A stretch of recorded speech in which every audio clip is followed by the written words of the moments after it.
Revolution Radio, Studio A. This is Planet Collingwood. My name is Monty Dean. Hello, everyone. Hello from the future. Unless you're in New Zealand, and then you're leading the way. Big thank you to Tony. Why not? For the Y-Files in the last 2 hours. If you enjoyed the last 2 hours, please go to freedomslips.com and or revolution.radio and click on the Patreon link to donate some money, because we are 100% listener supported and 100% volunteer. We're just 100%. And I still have no idea what I'm saying, but I like it. Once you're at the website, pop in and buy some swag, some T-shirts, some caps. I know in the Northern Hemisphere, it's slowly inching towards summer. Till it's not, but hey, we can get into that a bit later. And then pop into the chat room, hang out with, well, people, lovely people. They all have different views, as you can see when you read the text. Like, oh, okay. But the good thing is there's at least a conversation, which is not happening that much on the planet today, i.e. Canada and Ukraine. Now, I have been joined by 1, 2, 3 people. Yes, excellent. Actually, no, I gaffer taped them into the chairs last week, and they haven't left. So there you go. Please welcome. I'll just do a group intro, and then you can all fight for the talking stick, and I'll just sit there smoking on my government-issued crack pipe, laughing. Bruce MacDonald, Raz, and Cortek. Gentlemen, how are we? Hello, everyone. Oh, geez, you're into the crack already. Hey, people, how is it going? It's currently 11 a.m. right here. I guess it should be somewhere around 2 a.m. over there, right? Well, yeah, in New York, it's 2 a.m. And 2 a.m. Yes. So you're actually, is it Wednesday? It's still Wednesday, because It's Wednesday, we're in the future, because I'm past the Greenwich Meridian. Yes, so you're on this side. Yeah, so Cortek and I, because I yesterday was the 22nd of the 2nd, 2022 on a Tuesday. Cool. Yeah, that was cool. And I shared a meme because apparently the United States is the only place that puts the month first, and so I shared a thing because apparently for the next week it's all palindromes. And my question is, what is the 28th date of the year? The 28th month of the year. So that's just me being pedantic, man. Bruce MacDonald, are you there? Yes, thank you. How are you? Yeah, you're sounding quite clear because I actually had a comment on one of my YouTube videos last week. You were a bit quiet, but you sound quite good this time. So everything's working out perfectly. Good. Yeah. I'm well, thank you, as well as can be in these troubling times. Yeah. Well, I'm up to date with Ozark now. I've spent the last week just watching all of Ozark. Fascinating crime and like, wow, corruption. But like, I think it's halfway in the second half of the first season. Even the characters are saying, "Well, of course we are. We're on a funeral parlor now. Oh, of course we do." And that's how you get through it, through the writing. Oh, of course they are. Oh, of course this happened. Oh, of course it did. Of course it that. And I realized that's what's happening with the global narrative. You know, with Canada going, you know, I love humanity. I don't have to explain it, but there was a hashtag called Blackface Hitler, and you know exactly what that means. That's the joy of creation. But it's like, Trudeau did this. Of course he did. Russia is invading Ukraine. Of course they are. And I think the whole Ukraine thing, that brings up the question of why did Russia put its country all close to those NATO bases? I mean, you know, let's just get it out there. You know. I like the Ozarks, how it kind of blurs the line and really kind of it kind of makes the main kind of protagonists ask themselves when they became a monster, and you can't really answer that question. It's a slow process of losing their soul, you know. Yes. It is the best example of soap opera writing. If you have to write a soap opera, okay, Cortek, you have to write an episode for a soap opera. What I'm going to do is something happens, and then you spend the next 25 minutes doing the wrong decision. Can I put Jason Bateman in it? Because he's good in everything. You can't put him. No, you're just writing it. Just to save time on the show, you're just writing it. That's up to the casting director and the director and the producers. My point is, if you notice, they the premise of the whole story is that Jason Bateman's partner gets caught for skimming for money laundering operation for a drug cartel, and so for him to keep alive, he offers a deal. and for the next 37, the next 37 episodes, and then something else goes wrong, and then something else goes wrong, and then something else goes wrong. It is a perfect example of how you would write a soap opera. It's kind of fascinating.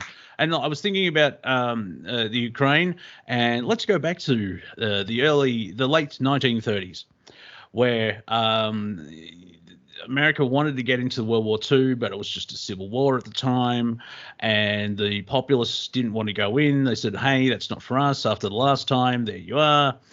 And then apparently the Japanese did a sneak attack, even though you can see 8 months of the government going, poker, poker, poker, poker, poker, gaslight, gaslight, gaslight. Oh, they hit back. Look at that. Ooh. Ooh, can we cast Jason Bateman in this new sitcom that you're going to call Ukraine? Yeah, yes, we can. Sweet. Yes, he's a reporter for the New York Times, and he's on the ground with other Ukrainians, going, "What the frack is going?"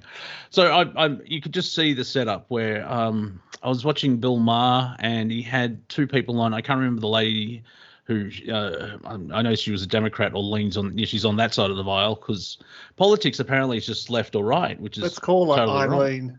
Yeah, I leans to the left. Yeah, and then there was a guy where it's like, America needs to stand up and defend liberal democracies, and he just goes on and on and on. I'm like, who is this guy?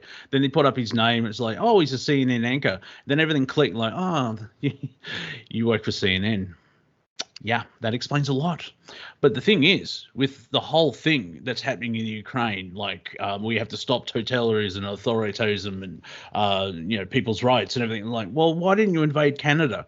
I mean, the travel time is so much less with everything that's just gone through, and they're continuing to do. Like, I believe the protests or blockade has basically disappeared. But those emotional 5-year-olds in government are going to chase them down for months. And it's so Victorian. I saw all this last year. So Canada, why did I go? Bruce, so Canada, how's Bruce? Bruce, how have you been seeing everything going on from your perspective? Because you lived in Ottawa for so long, and now you're looking from the outside in.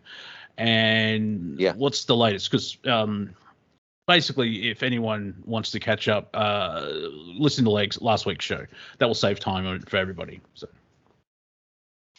Well, so they're officially voting on the Emergency Act. I guess he had the power to invoke it, but it has to be ratified by the House of Commons and the Senate, I think, within a certain fixed period of time. I'm not quite sure what that is, like 7 days or something, or less. And I was reading an article today. Okay, so let me just say, I don't see a consensus on this. Okay, so you know how you have certain grooves of thought, and you can think and you can see, what those are.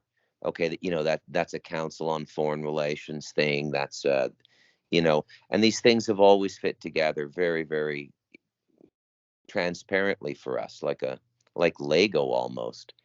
I don't see that here. The Economist magazine, which is a Rothschild rag, been around since like 1879. Right out of the London City, Bank of England. It's one of the oldest, most reputed periodicals in the world. They eviscerated him. Yeah. Okay. Yeah. It's like, so I don't know. He may be off script, man. He's off something. Meds, reality. Yeah. He's off something. Now, if I may interject, we have been joined by I can't say that. 59. Anyway, the name doesn't come up. We have a new caller. Who dat and where you at? Hey, my name's Terry. I'm in Washington.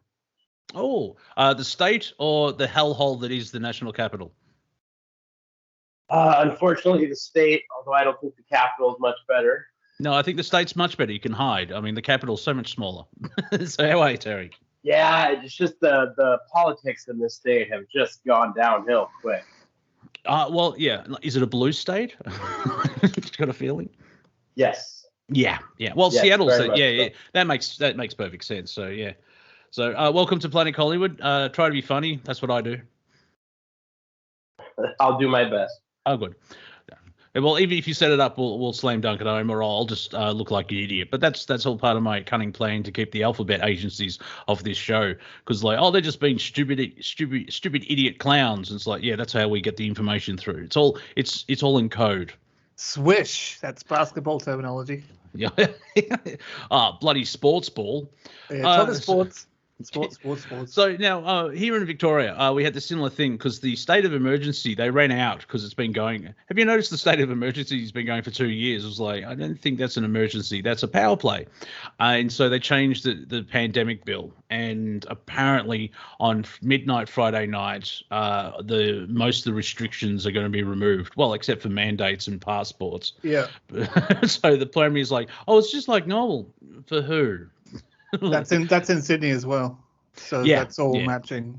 Which is interesting because 2 weeks, a week beforehand, a lot of our countries are doing it. Now, this was brought up in Canadian Parliament because they're actually asking Blackface Hitler why aren't they pulling back the restrictions and the mandates, because all these other Western countries with lower vaccination rates. And of course, why aren't they in lockstep, so to speak? Yeah, but then he went into this whole like monologue from Shakespeare, or I don't know. He practiced it in the mirror. You can tell because he ignored them, the opposition. He looked straight at the speaker and just did all this propaganda waffle. Looked straight at the skull in his hand. Yeah. Yeah. Remember, the tyranny will continue until freedom improves. Go ahead, Bruce.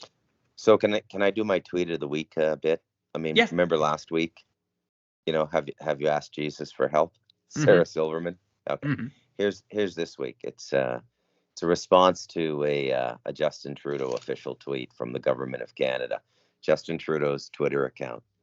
I won't bore you with it. It's just the same gobbledygook you've heard him say. It's not the crypto one, is it? Yeah, but here's what I tweeted. Now, he has this habit of putting everything out in English and French, like double tweeting everything, right?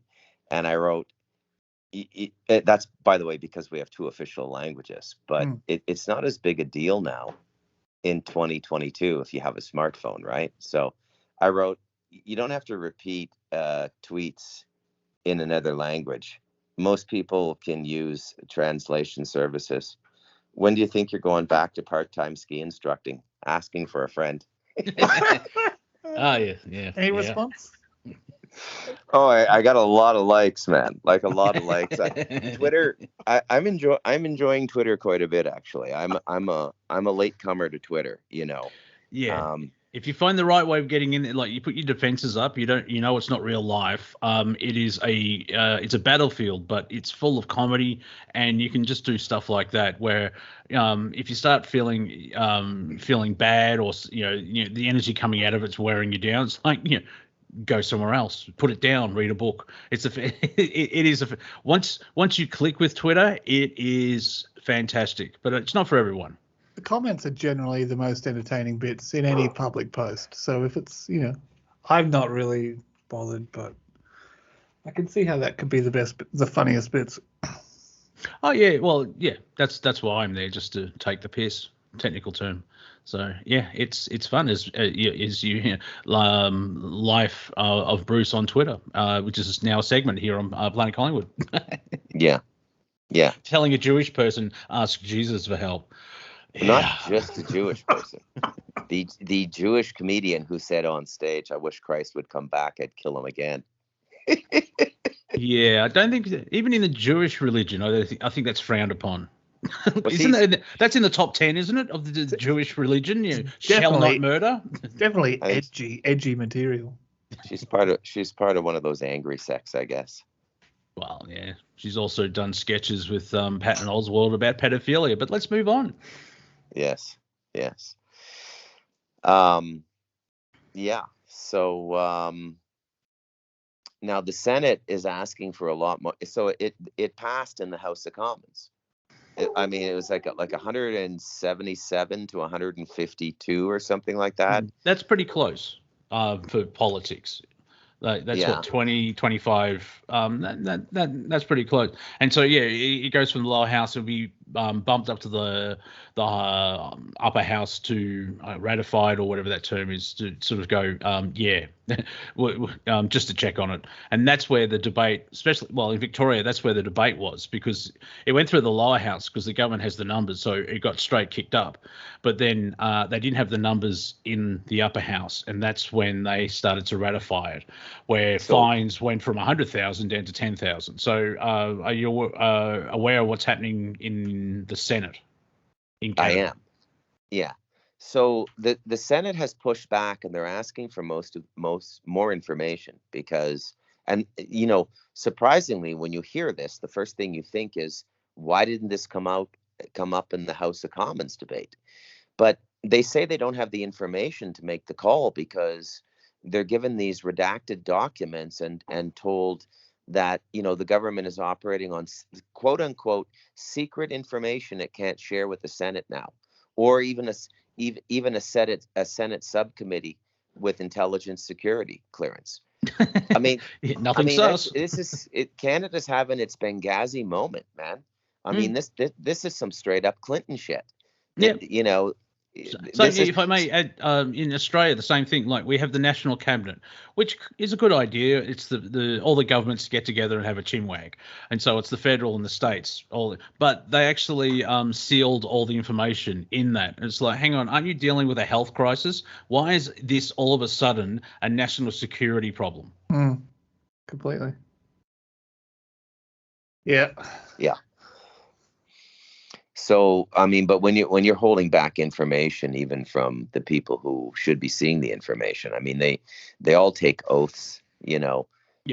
What's the rough conclusion that you could come to when anyone does that, redacts stuff or withholds information for 50 years, then it comes around to 50 years and they go, I think we might withhold it for another 50 years. What you mean, apart from corruption or criminality? I don't know how to answer your question. No, not apart from that. This is kind of... Apart from that, yeah, those are the first two answers. Corruption, something criminal, because why else would they... one or two answers. Are you guilty or are you not guilty? Yeah, because we're talking about Canada, Ukraine. I'm just going to blend both subjects together, because did you see what Turdface actually said about Ukraine? We are against authoritarian blah blah blah. I'm like, have you looked in the mirror, dude? Do you mean Biden Turdface or someone else? No, not Sleepy Joe. Sorry. Blackface Hitler. It's a little bit it's a little bit ambiguous. Yeah, Castro Jr. There's a lot of Turdfaces around in politics. Yeah, well, you got ScoMo, Castro Jr., and dear God, when will this man die? Let us from here on in return to him as Turd Jr. Well, yeah. Do you think Fidel would be beaming from hell going, that's my boy? Maybe. Yeah. You think Canada would have a better medical system, but I'm splitting hairs. Continue on, please, Bruce. Yeah, so that's kind of alarming. But I mean, we've been looking at things that are sort of alarming since 2001. I mean, we're really just pissing in the wind now. It either comes down to direct physical confrontation with these forces, or complete redaction. You go Jeremiah Johnson. You walk into the woods with an axe and you make the best of your life, and maybe a Winchester lever rifle that is going to stay good for 40 years, and you just go and you do it. Of course, I'm kidding, of course, but I mean, extract yourself from the system, start forming micro communities.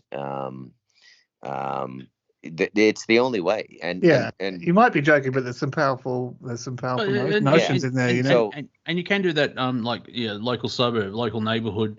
That's kind of the upside of America, where it's all about the neighborhood. I'm straight out of the hood, y'all, and everyone knows each other. So I think a lot of people moved away at the start of this, and I think right now, I think there's a certain degree of people who are really, really bored with living out in the suburbs and are moving back. Well, yeah. Also, like I say, April 2020 is when all that stuff happened because people didn't have 40 hours of work a week to drain energy from them. They started looking at that documentary. They started canning. They started watching documentaries. They started gardening and making a vegetable garden because they saw, like, hang on, I'm not really self-sustainable here. And I realized, as hindsight, since April 2020, I've just basically gone, as I mentioned in the Ozarks.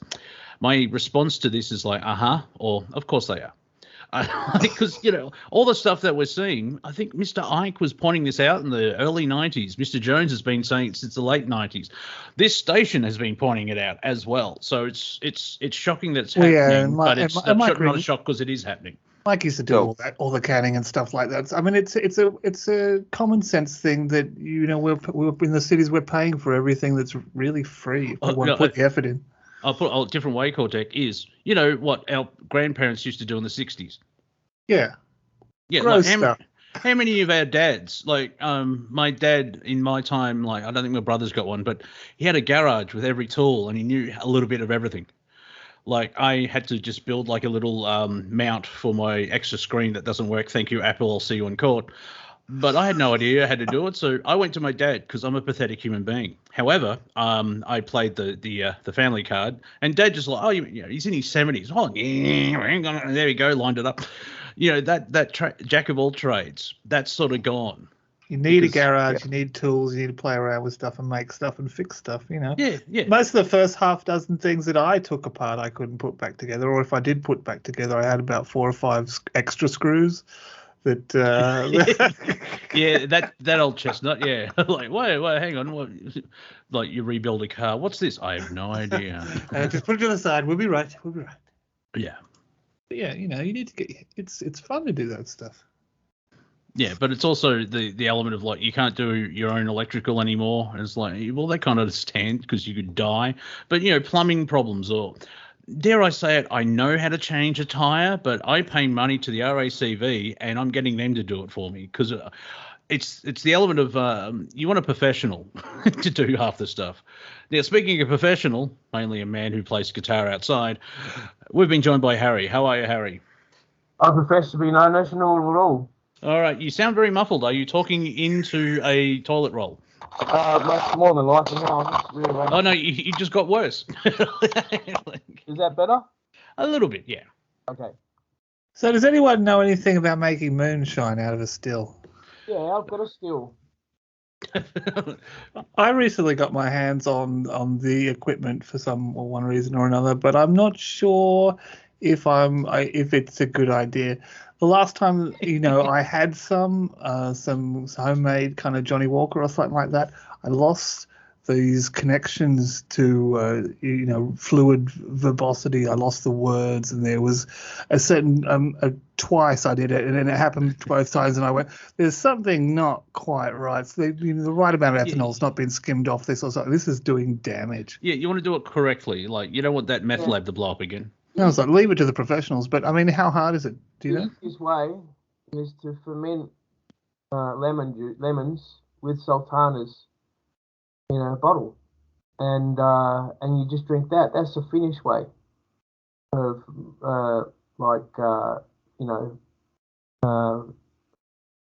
alcoholically enhancing elements. Real simple. Always remember you have the Library of Atlantis at your fingertips and go on the internet and make sure you get good information. That's the other problem that we're having right now as well. Is information overload. Because I still think the Russians just turned up to surround the Ukraine because they were gaslighted by the American media. I thought we were invading yesterday. That's why I'm here. What's going on here?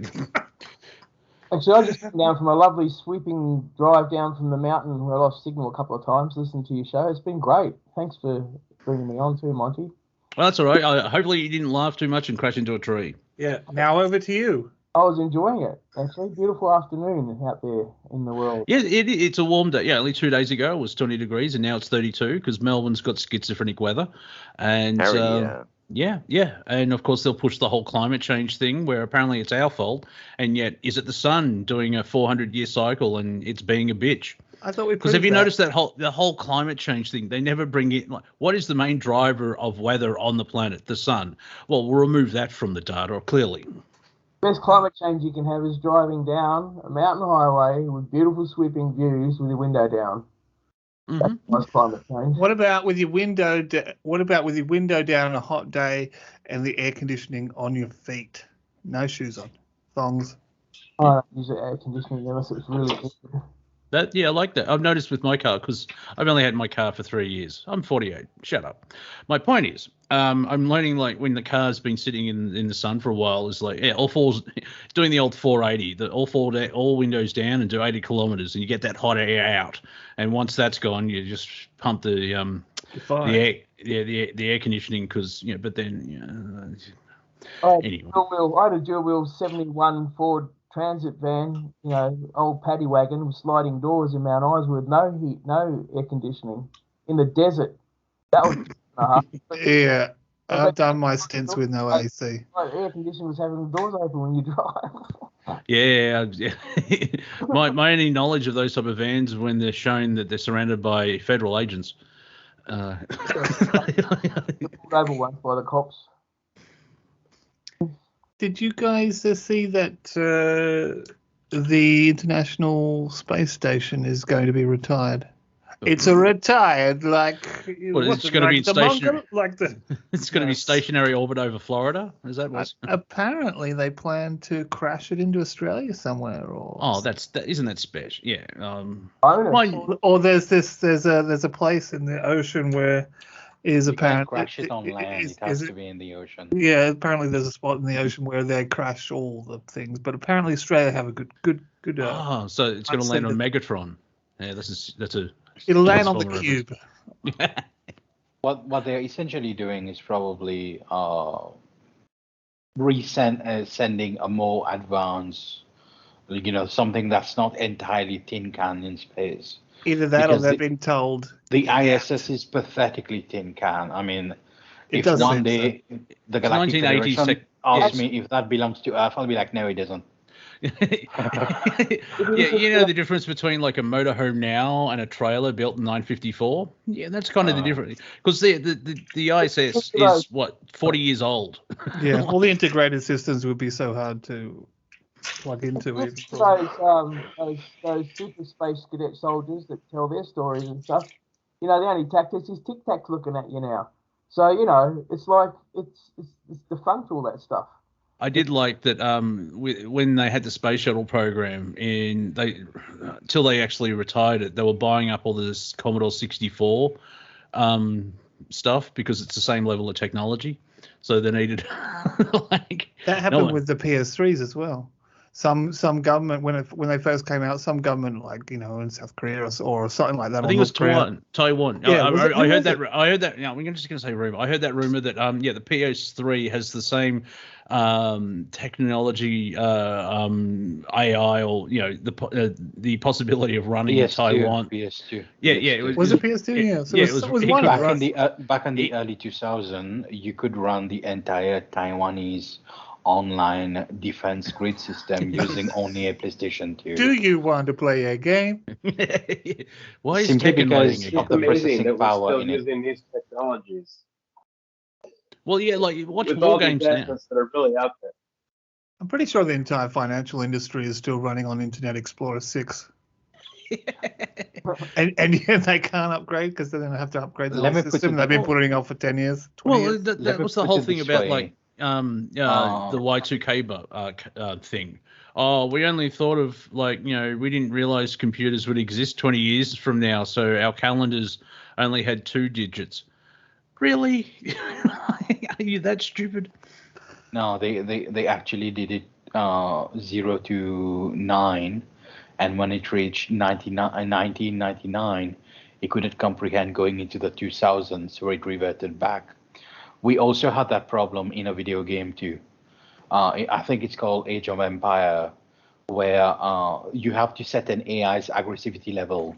So instead of calculating incrementally like a human being would, the AI calculated in terms of singular digit, making Gandhi the most aggressive AIs. The moment you start the game, Gandhi will nuke you and will disband all forms of democracy. It was funny as well. I have been trying to do this passive thing for too many years now, and quite frankly, I've had enough. So I'm just going to bomb you into the Stone Age. That's Thinking just some about dev. that, That's just some dev being funny. Listening As to You guys, As for the Yeah. technology, I just want to add something, then I'll give it to Bruce.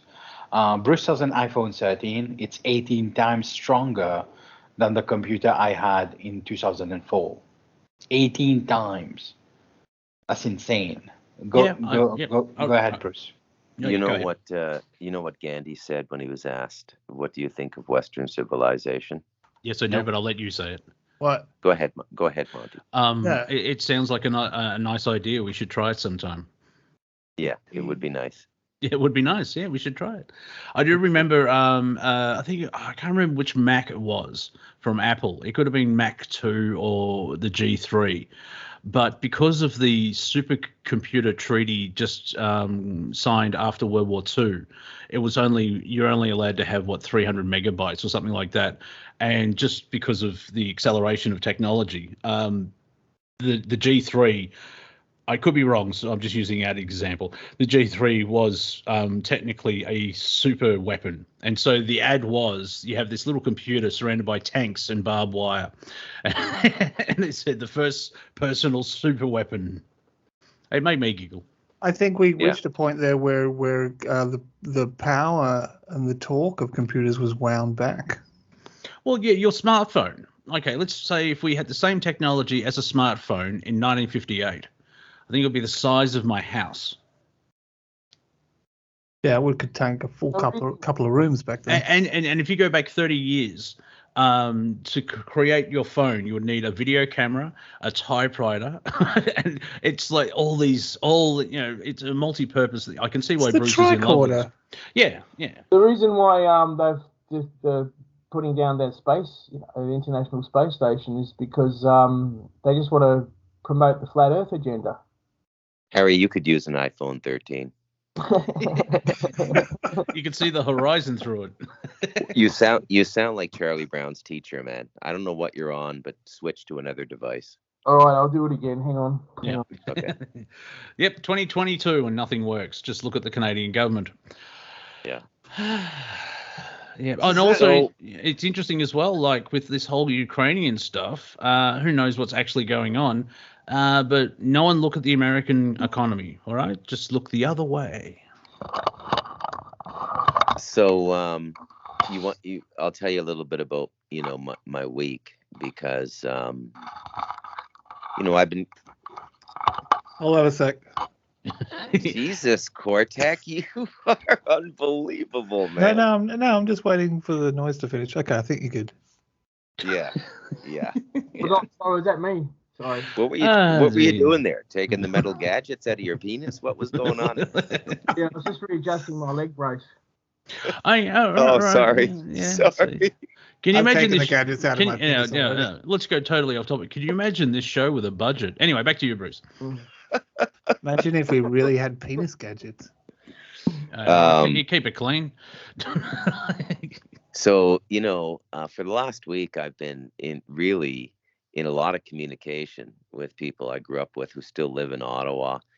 And I got into this really heated argument with this woman I've known since the 4th grade. We're both 55, and it went all through my community in Ottawa, to the point where, 3 days after the Facebook exchange, I'm talking to one of my best childhood friends. I won't say his name. He's a full-blooded Ojibwa Indian, and he married a girl that I've known since the 7th grade. We've both known since the 7th grade. Let's say his wife's name is Judy. So he calls me up and he says, "Hey, Bruce, what the hell's going on, man? Judy's telling me that you're beefing with so-and-so on Facebook. Everyone in Ottawa is talking about you being a Nazi or something." Dude, like, my whole world has been turned upside down, man, Yeah. but it was spiritually, it was an incredible breakaway moment for me to finally get the sort of slime off me from growing up in that city. You know, psychically, a lot of it had still been sticking to me, and this was just like a baptism. And it does sound like the ooze just either breaking away or trying to reach you again, or it does sound like a powerful thing. With the publicity is good, either if it's good or negative. It's publicity. It's I don't know, to get that many talking, it must have been talking about something quite powerful to make people repeat it. Yeah. So, my brother's wife is Jamaican, and we're not even allowed to talk politics anymore because it's all perceived to be white supremacy. So when my brother wants to have a talk with me, I can hear the wind in the microphone. I know he's in the backyard having a cigarette and talking to me. So, and what I find interesting as well, have you noticed the Queen has a version of COVID, and they released a video where she's on a drug, which is just another word for ivermectin, and just the shitstorm from that. Apparently, Big Ears gave it to her. He probably did it on purpose. Are you sure that I've got it? Okay, I'm going to go see him right now. Yeah, I want to be king for at least a week. I want to come back as a virus. Give me a week. So the entire argument against ivermectin and hydrochloroquine was they were moot points once the vaccine came out because we didn't need treatment because we had a cure. And then when people are on their fourth booster, they say, well, it won't cure it, but you could get the Omicron would have been a lot worse had you not gotten the vaccine. Basically rebranding the whole vaccine as a treatment. Bringing up the question again, well, why did you kill all of their treatments at the beginning of it? Well, I do like and ban all those people from YouTube. And Bill Gates recently just came out and listen to the words because it's very telling. And his quote starts here: "Sadly, the Omicron variant is allowing people to be immune to COVID and is much better than the vaccines." How could he use that as his first word? Well, because it's not about health. Because you would think, well, it's about profits. Yeah, and he didn't make as much as he projected. We have to save you from nature by having created a man-made thing that's almost the same, but you still get it. That's lethal. And then Monty, there's what Melissa said on Friday. The trajectory of a virus is always weakening. Mm-hmm. Okay, so the first instantiation of the virus is the most virulent form of it. I mean, we're basically dealing with a hangnail now. Mm-hmm. I mean, they literally got to push people out the back of ambulances to write up these COVID deaths now. Yeah. Oops, they again. Must have been so disappointed with how effective it was. Yeah. Well, I mean, we won't go into it because it's a 2-hour conversation. I am fascinated in a form of consciousness how a virus realizes, like, if it gets into a host and kills them, how does the other virus like, oh crap, Dave's killed that guy, maybe I'll just mutate and be more infectious but less lethal so I can survive. And so you see what I mean by, like, if all of us catch it eventually, but I'm the first variant, how does all the virus in you know, like, yeah, we better adapt? That's what it just blows my mind. Rupert Sheldrake is a dude who hung out with Terence McKenna, and he talks a lot about the consciousness of things, and his main thing is amorphic resonance, which is a concept that kind of bridges the gaps between all the things we don't know about, looking at models in movement kind of thing. But he kind of... Yeah, that's what I was listening to on the way down when Bruce was talking about the cabinet. Was that thought done, Cortek? No. Did you see a squirrel? Tell me, what did the squirrel look like? It had like a white band put down the bomb, back. Cortek. It kind of went zigzag. That government pipe. Okay, put down the government crack pipe. Just putting it out there, Cortek. Yeah, they bolted it to my arm. What Bruce was saying about the cabinet, and what happened in Ottawa with the truckers and everything, versus what's going on in Canberra. We're all the interesting thing about the overcoming trauma, which is what's happening as the blunt force trauma of consciousness against everyone's brain at the moment, is a retaliation, a resurge of and why they're classifying and documenting things, the reports from government, security and stuff like that, because they're guilty. They're aware that we're going to rise up and we're going to occupy the parliament and kick these people out, because this is what's going to happen. This is the next step that's going to happen. The phase 2 is, they're saying, go away, we'll shoot you with microwaves, you little beasts, go away, you little things. Number one, I don't think we can fit that many people in the one room. But we can do it. We can do it digitally. Actually, for all the Australians listening, if you go to Pauline Hanson, now you don't have to vote for her, don't have to worry about that. But Pauline Hanson, I think it's once a week, puts out about a 2-minute cartoon animation video, and it is hilarious. It is one of the funniest things. I won't vote for her, but I hope she's got a career in comedy. I'm not sure if anyone outside of Australia will get all the references because they're local references, but it's the writers are fantastic. So Cortek and Harry, if you want to brave Twitter, I can't remember what they're called, but yeah, it's like One Nation or Pauline Hanson are doing these comedic videos. And Is it her or is it taking off her? I can't work. No. Well, she's in it. She has her own voice, and yeah, please explain animation. It is. I don't know if she's writing out of it, but she actually voices her own character herself, and it is actually released through her social network. Geez, I barely have a spurt on Facebook these days. I don't even worry about that. Okay, so she's making fun of the blatantly corrupt political things that everyone talks about. That's kind of cool. That's how weird this world is right now, Cortek. Pauline Hanson and Jeff Kennett occasionally make sense.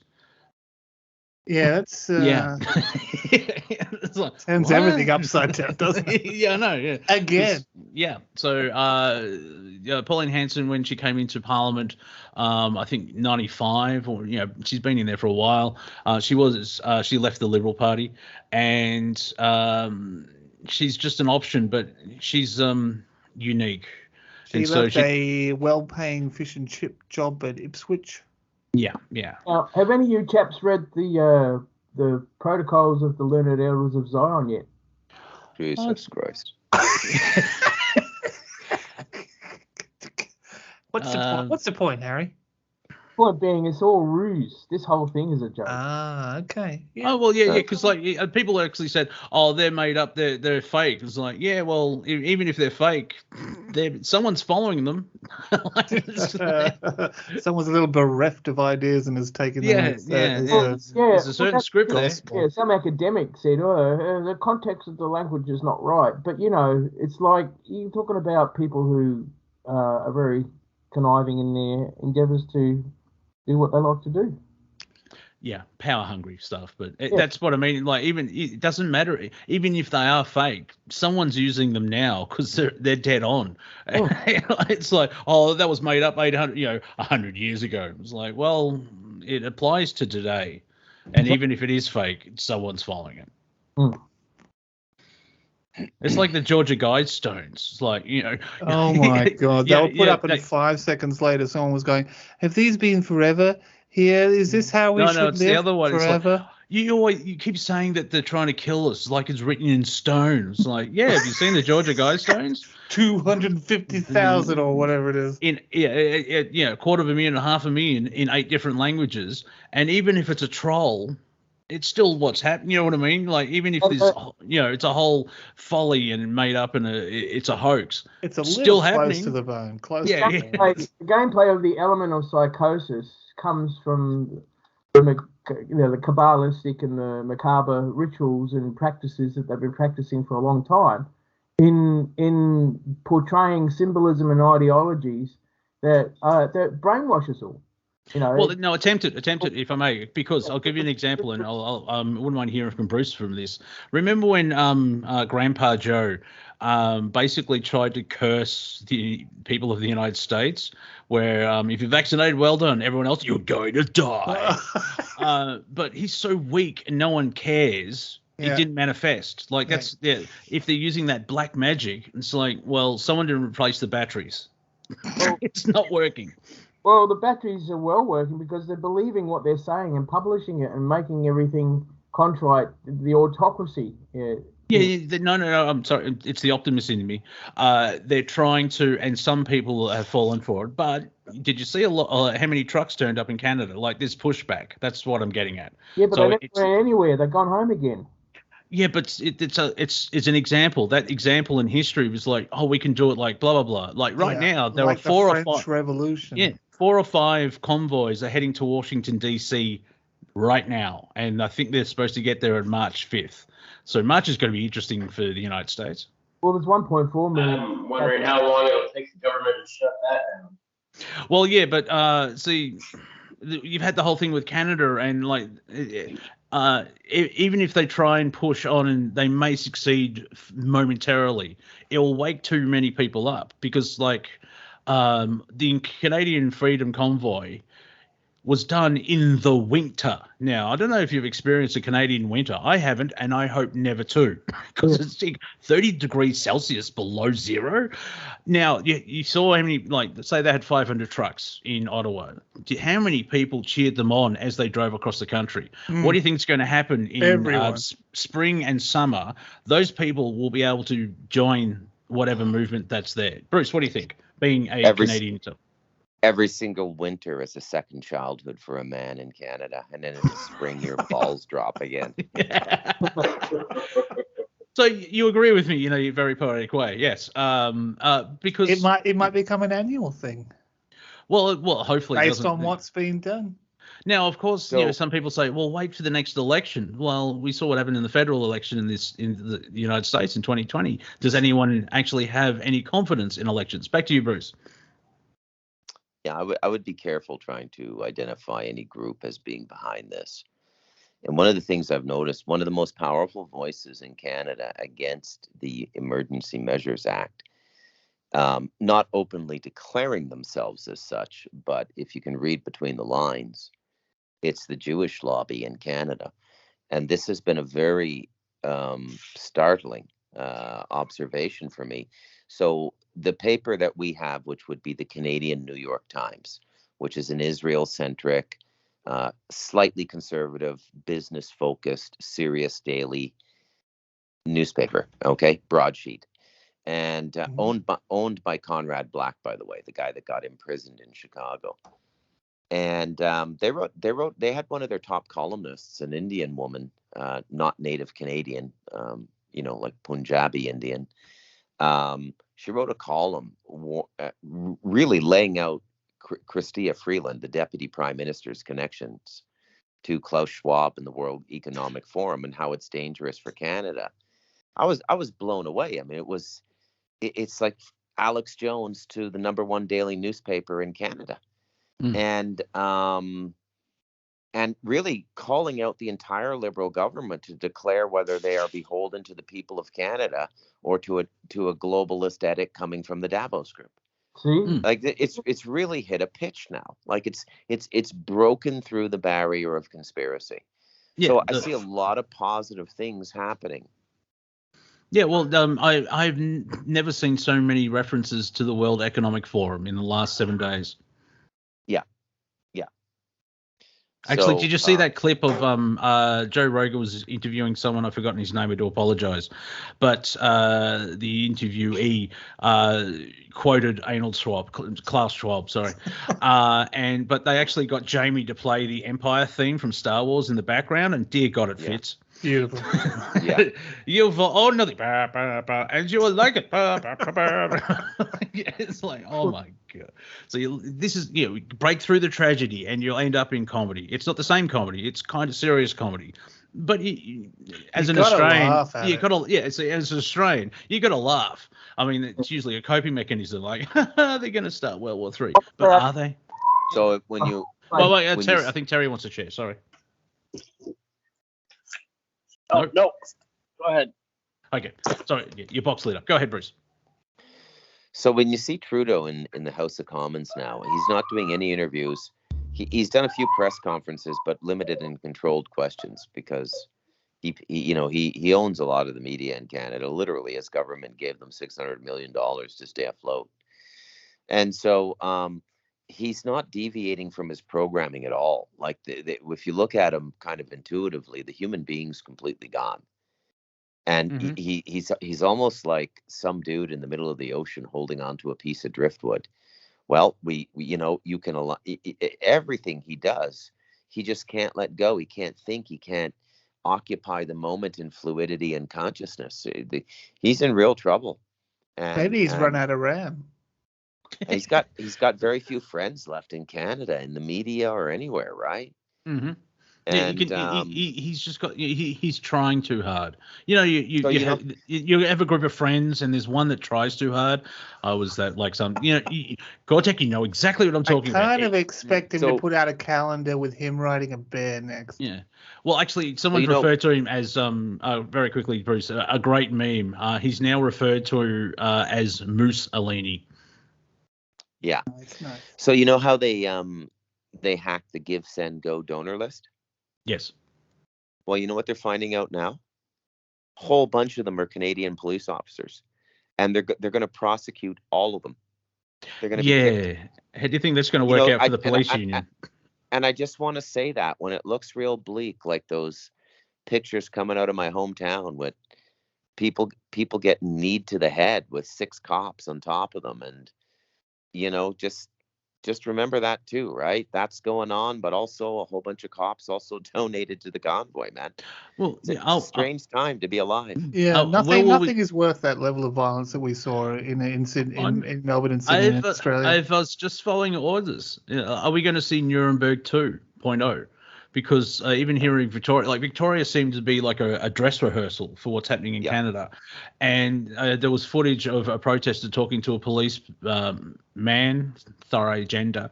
But he was basically saying, look, we're over this, just go home. And then the guy filming said, yeah, but we're trying to put food on the table. Well, my wife's in the same position. We're doing the same thing. And so they're in survival mode where they're keeping their job so they have money to put food on the table while attacking people who want freedoms, who want to put food on the table. And eventually, because they're just underlings, George Carlin was correct. It's a big club and you're not in it. And so they'll turn on the police. And you need to have, the man with the stick doesn't care about your piece of paper until you stop paying the man. Yeah. And we don't want to get rid of people who are in there to do a good job, like nurses who just don't want to be coerced into putting something in their body that's not supposed to be there.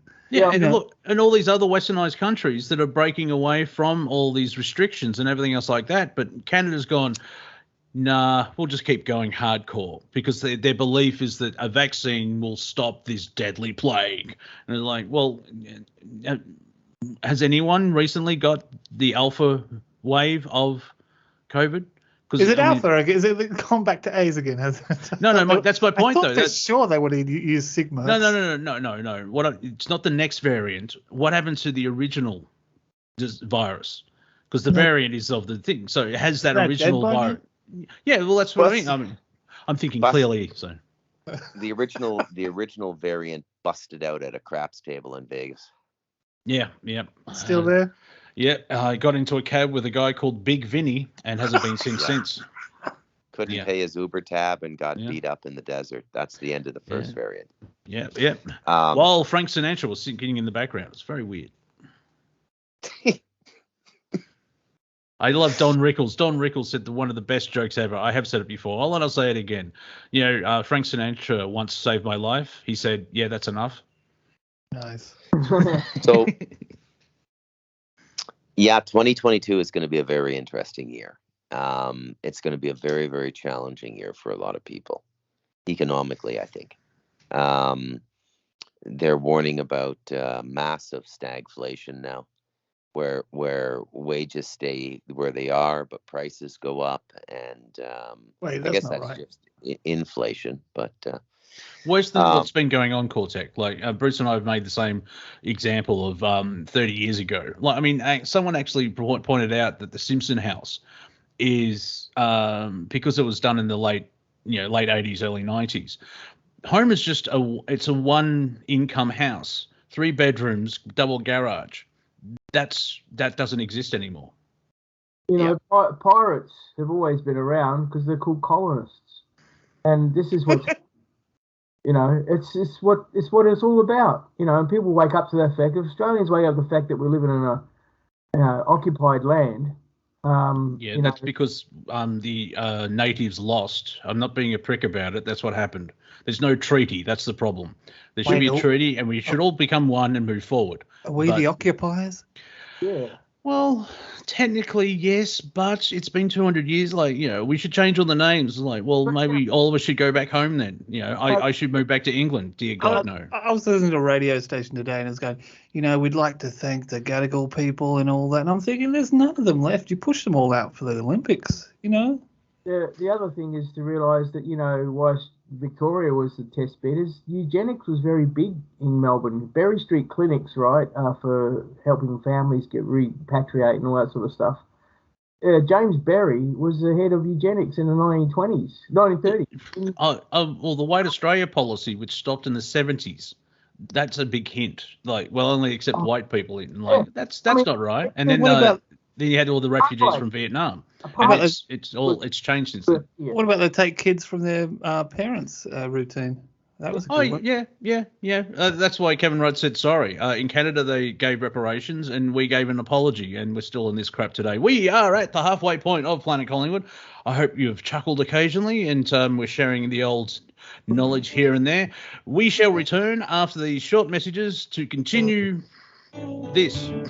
See you soon. So the mechanic says to me, "You've blown a seal." And I said, no, it's just ice cream. You are listening to Planet Collingwood here on Revolution Radio, Studio A. Classic jokes for those who remember. If you enjoyed the last hour, please go to freemslips.com and or revolution.radio and donate what you can. $10 here, a couple of shekels there. We don't accept children. We are the New World Order. Evil people. Once you're there, pop into the swag, merchandise, buy T-shirts and cups and hats and everything else like that, and then pop into the chat room, and they're chatting away. Good-hearted people, good like-hearted people, and we, get global, yo. I have been joined by Raz, Bruce, Cortek, Terry, and Harry. And I feel like I'm in a Monty Python sketch, but hey, why not? So, gentlemen, where shall we go from here? The moon. Well, did you guys hear the news about Willie Nelson? No. What happened? Apparently he passed away. He's not dead, is he? Did he pass out? Yeah, he was playing on the road again. Oh, well, there you go. Yeah, I've got a worse joke. I've said it before, and it freaked out one of the callers. What's worse than getting a blowjob from Willie Nelson in an alleyway? When you hear, "I'm not Willie Nelson." I had it before, but it's a good one. Deep thoughts. Deep thoughts, Monty Dean. Deep thoughts. Oh, yes. How are you defeating the New World Order? One meme at a time. And that doesn't surprise me in this world of lunacy or planet Earth. It's like, and how did you actually break free of the energy collection, energy farm of the Ascension Galactic Machine? I posted memes. So we shall go out into the galaxy, sharing our experiences. So what you do is you copy the photo, you copy the meme, right, and then you just put it up on your social media. So anyway. Really? So that's revolutionary. Sarcasm has been noted. Yeah, Harry threw the toilet paper roll. Yeah, modern technology. So how taut should this string be? I like the one about the space station coming down because the flat Earth has got to push their agenda. Is it because of that, or is it just because they're not allowed anymore? No, actually, Cortek, to answer your question, what's the Australian term? Yeah, it's a bit shit.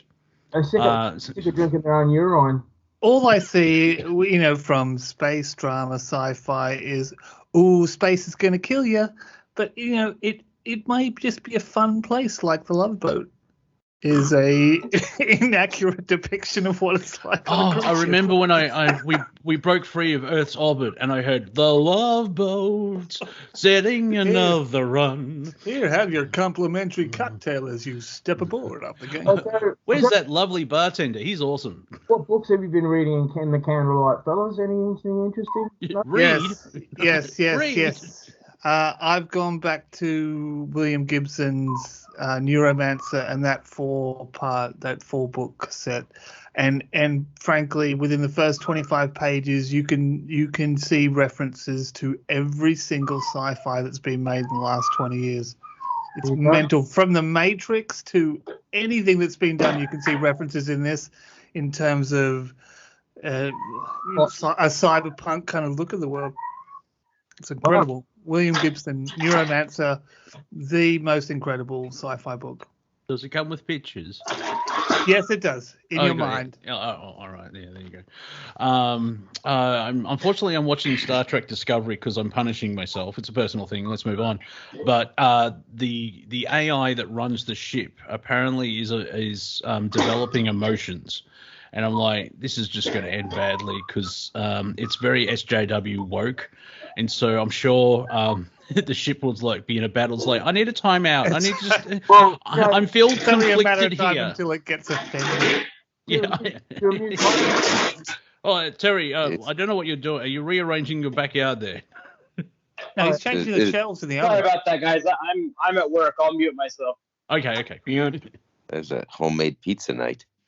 Well, no, he's doing better than me. He's earning money. He by the sound of it. And by the way, if you feel like donating to my existence, it's waferthinmont@gmail on the PayPal platform. Go ahead, Harry. Oh, well, the book I've been reading recently, I've been having a bit of fun amusing myself, is the Chaldean Oracles of Zoroaster. Classic. And, well, it's quite interesting because it talks about the Akkadians and the Chaldeans who were long before the Hebrews came along and ramped up their little campaign. But it's a good overlay of nanotechnology when you look at it from that sort of perspective. But it's all there, you know. It's the whole essence of creation is formed in those oracles. So it's quite interesting when you look at it from a, artificial intelligence. Well, I mean, if you squint, you could sort of see that the human body is nanotechnology because you're a bunch of cells. You're basically a representation of the universe in a human body because all the cells are a little system. And, from my 2 meter height perspective, a cell would be, say, the same size as a nanobot. Yeah. It's just a organic nanobot. But it's interesting what they say in the introduction about it, about the Hebrews, because you've got to understand that we're all believing this rubbish because we've been told it and we're following it and we're thinking these patterns archetypes that they do through media, the patterns of life cycles of life, is all there is to it. And this is what's been. Oh no. Well, sorry. Harry. No, you're talking generally, but I've had DMT. So anyway, back to you, Bruce.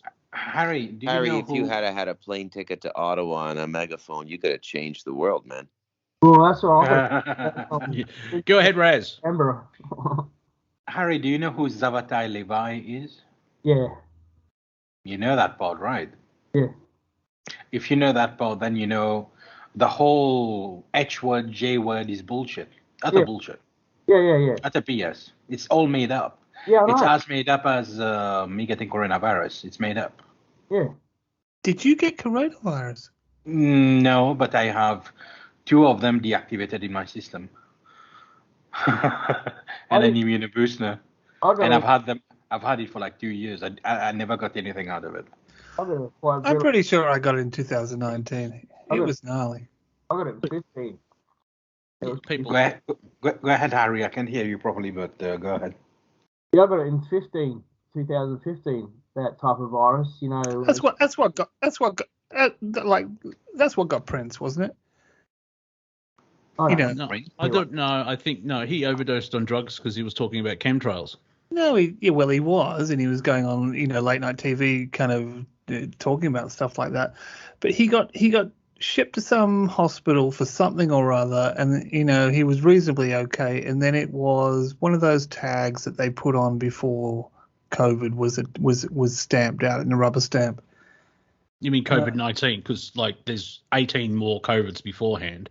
Yeah, my understanding. Yeah, And, I think the stamp is just the COVID, and then they write. Here's the thing, ladies and ladies, the whole COVID name is a misnomer. First, second, all flu are essentially a form of SARS virus, and it's always been like that. Yeah, and it's all part of the And changes. if you get a cold, you're getting some variant of SARS, because SARS, MERS, same thing. It's been tested in the Middle East. It's been tested in Southeast Asia. If you've been walking around in the Pacific in the last decade, then you would have seen tons of Asians walking around with masks because they had that problem. Yeah. And this has been blown out of proportion lately. Obviously. So yeah, don't fret about the virus. Don't fret about the graphite. Don't fret about the nanotech. It's all BS. It's all BS. And it comes down to you create your reality. So if you give yourself consent at some point, and see, that's the fun part of your higher self could have organized a soul contract, and so if you get killed in a car accident, that was your time to go because it was planned. Now, on the flip side of that is a lot of shit happens randomly as well. So welcome to living on Earth, where anything is possible, but nothing is real. Fantastic. To quote Living Colour, great band. I want to go back to I want to go back to the whole cyberpunk thing. The father of it, William Gibson. Yep. Anyone Vancouver, Canada. understands? Was he Canadian? Oh, come on, Cortek. Are you trying to pick a fight? I don't know your, Cortek. If you're going to if you're going to simp, do it properly. All right. All right. That's Quickly. amazing. Congratulations. I hope you feel slightly better about yourself and the people that you choose not to live with. One of the coolest sci-fi things I've seen is Lex. That's the great series. That was hilarious. Go ahead, Raz. I just wanted to ask if anyone understands the mentality of H.R. Geiger, because I've been racking my magnificent brain all over it, and his art is mesmerizing. There's cyberpunk in there, there's metal in there, there's organics in there. What happened to the guy on I don't know, soul level, on a contractual level? Was he an occultist? Did he get I can't use that word. Did he get I can't use that word either. Probe? But well, I think it basically he was natural. It's like listening to Pink Floyd. It's like, man, they'll be high on drugs. No. They were natural when they created that. Everyone who listens to it. He remembers his birth, as in extracted from the womb. He remembers all of it. Yeah. So either a guide gave it to him, or he has had access to the record. His girlfriend was an actress. He hated Hollywood, and he was very famous with all the Hollywoodian occultists. Yes. He's had a lot of darky things all around him, and his art is insanely, inhumanly good. There's Luis Royos, who tried to do something similar but never really managed, but still did some great pieces. I've always been fascinated with how exactly did the human brain conceive such a thing, as a from what you're saying, myself. From what you're saying, I don't think you could do something so complete without it pervading your whole system as well. Well, I've seen in some way or another. I've seen him being interviewed, and he's a bit odd. So yes, well, I would say you are correct. That there's something there there should be an answer to your question, because he's Swiss, and you listen to him, it's like, what's wrong with this guy? Then you see his artwork, and it's like, okay.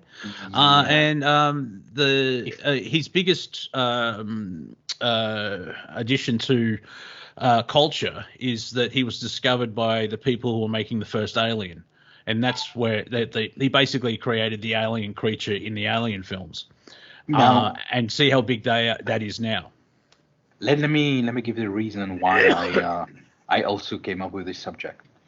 Long ago, there was this. You guys know Graham Hancock, right? Yeah. Not Graham personally, Hancock. But yes. He's awesome. I wouldn't call him Gray. not a guide, but a seer, a quite powerful lady who could see his guides and his wife's guides, said to him once, I've seen an individual walking around in public. The moment I saw him, I was flooded with sorts of visions of a future of that individual dyed in metal, very similar to a sort of I have no mouth but I must scream sort of novel.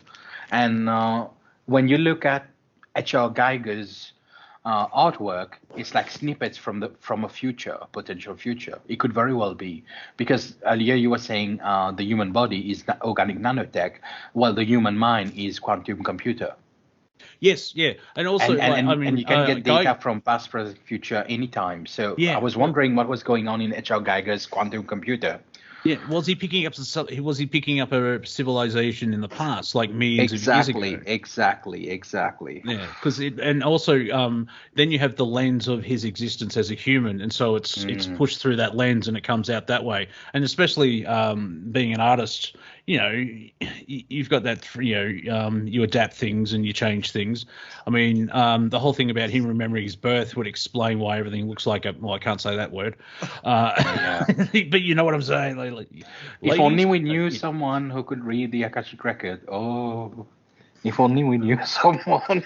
Well, yes, I know. Yeah. Only if we. I'll be fascinated. Like Jordan Maxwell said it brilliantly. You know, George Lucas and Steven Spielberg aren't idiots, aren't dumb. They're very intelligent apparently for what they're doing, and for whatever reason, Star Wars. I mean, it wouldn't surprise me because he's never named the galaxy that's in, and it's supposed to be, tens of thousands or millions of years earlier. I wouldn't be surprised if he tapped into the Akashic record creatively as a muse. That's probably our galaxy from billions of years ago. Could be neighboring galaxies. I know this much about it. I know Star Wars has a war concept, a force concept, a light dark concept. And it can be our universe. It must be a different universe. You know how we have very well be. How we have this organic state of being that we all live in, like a forest or a river, or and all the different birds and species that we interrelate with for hundreds, if not thousands, as we have been for years. This is now. I need captioning for the deaf when I listen here to. You take the cotton wool away from your mouth or out of your mouth. You're very muffled. Look what they did to my boy. Look what they massacred my boy. Oh, that's probably not better, is it? I'll be back. Okay. Hi, cabron. Anyway, he needs to read the Lost Book of Enki. He will get a good portion of the human history, and he would understand how humanity is essentially the entire kingdom Frankenstein together. We laugh like hyenas, we spit like llamas, we have codes with lions, we have codes with everyone. That's the beauty of humanity. Yeah, it's great when you see white trash. Like I didn't descend from monkeys. It's like, yeah, the monkey's more intelligent, dude. Stop that. No, you're much, much worse. Sorry, Harry. It feels like you're in an aquarium or something. Oh, nice. Yes. Go ahead, Bruce.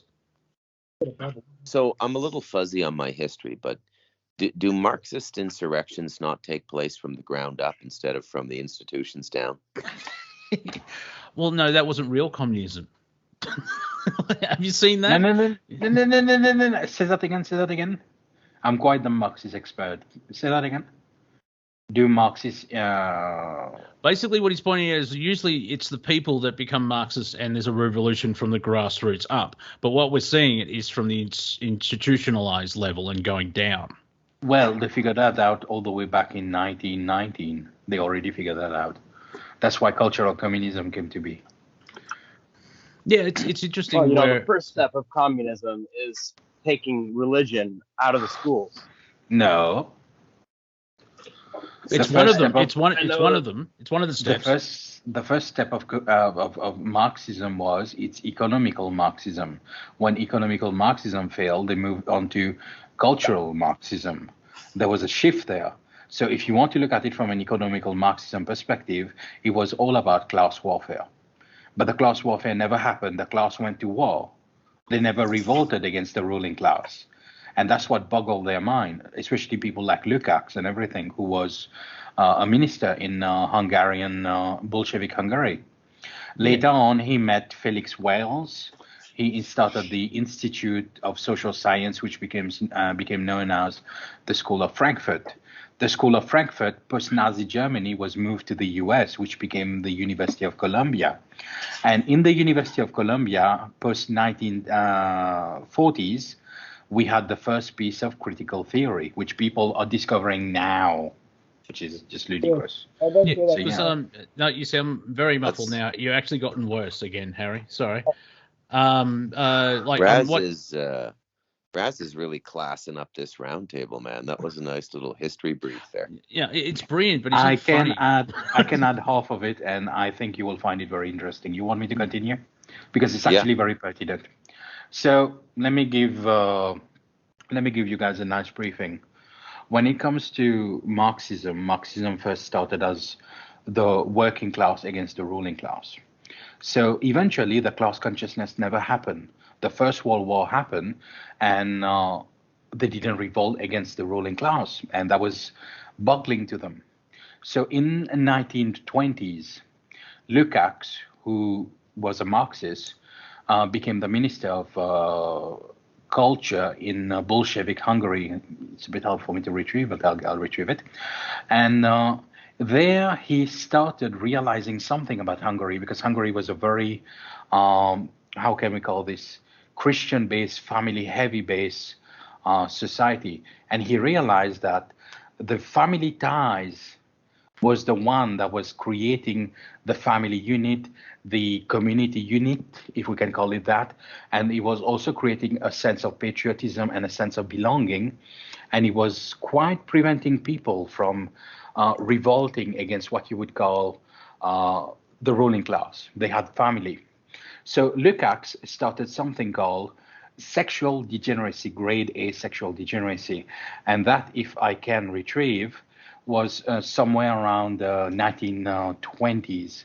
There was also one more guy. His name was Gramsci. Everyone knows him. It's Antonio Gramsci. But Antonio Gramsci was jailed by Mussolini in 1937. He was jailed and he died. So in 1918, Lukács started pushing all kinds of sexual looseness on Hungarian kids. And he realized the moment he did that, he could erode family values, force them towards sexual looseness, and easily control them when he started separating them with the family. Fast forward, in somewhere around 1923, Lukács met a very rich Marxist by the name of Felix Wales. Felix Wales was completely enthralled by Lukács' understanding of Marxism and the failure of economic Marxism. And being the rich Marxist that he was, Lukács and Felix Wales started something called the Institute for Social Research, which will later become the Frankfurt School.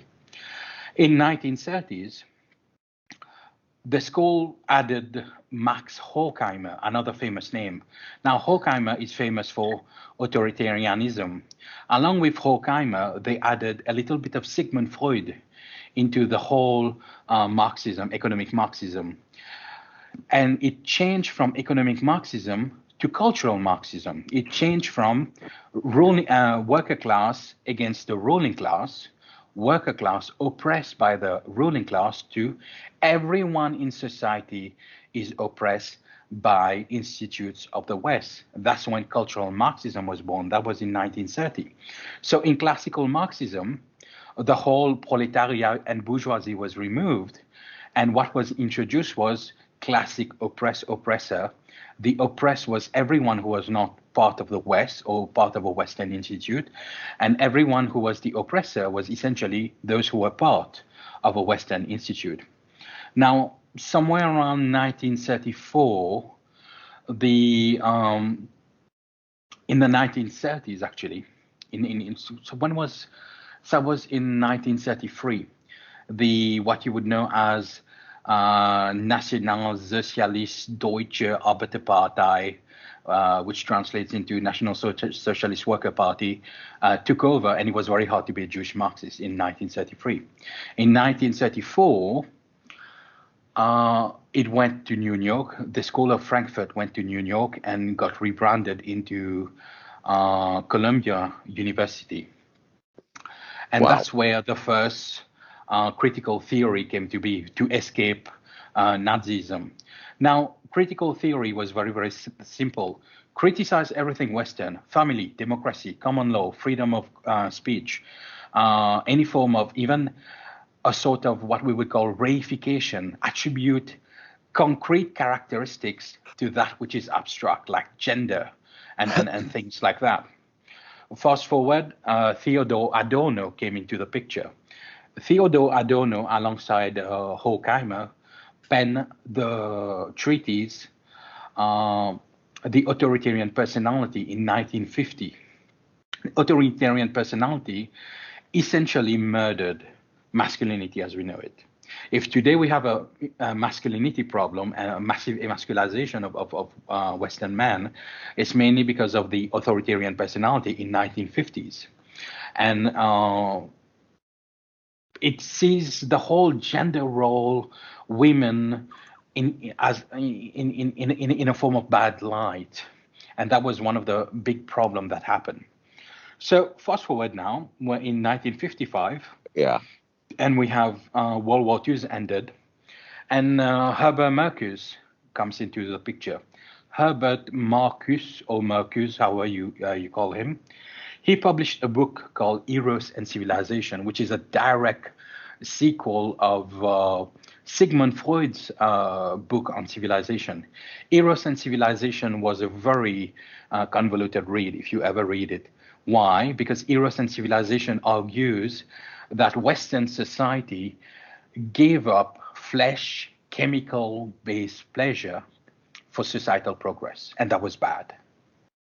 So Eros and Civilization is the direct ancestor of what you would call 60s, 70s, 80s, women's liberation, gay liberation, sexual revolution. The sexual revolution stems from Wilhelm Reich back in the 1920s. Wilhelm Reich was one of the first students of Sigmund Freud, who was a psychoanalyst. So it also borrows from that sort of family of thought.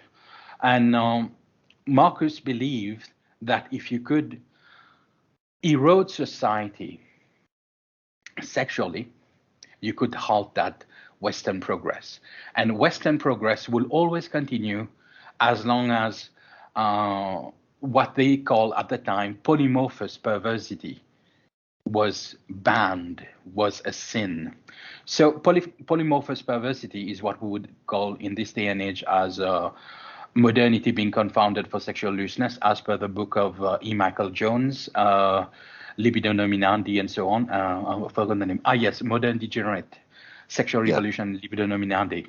So after 1950s, Marcus believed that the victims would be a coalition of the minorities, black women, homosexuals, and the oppressor would be a coalition of what you would call straight white male, the unholy trinity.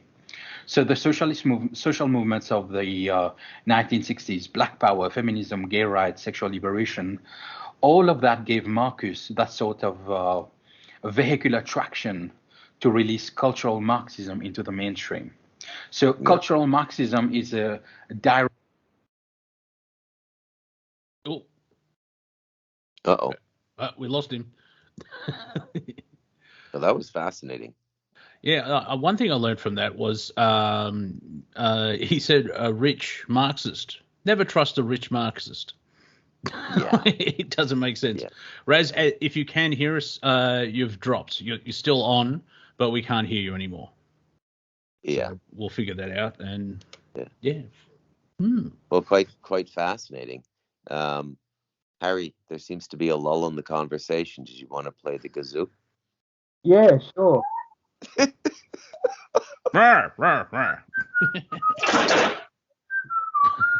On Foley, we have Terry. I have to say, in America, they've done a really darn good job of getting rid of the family unit.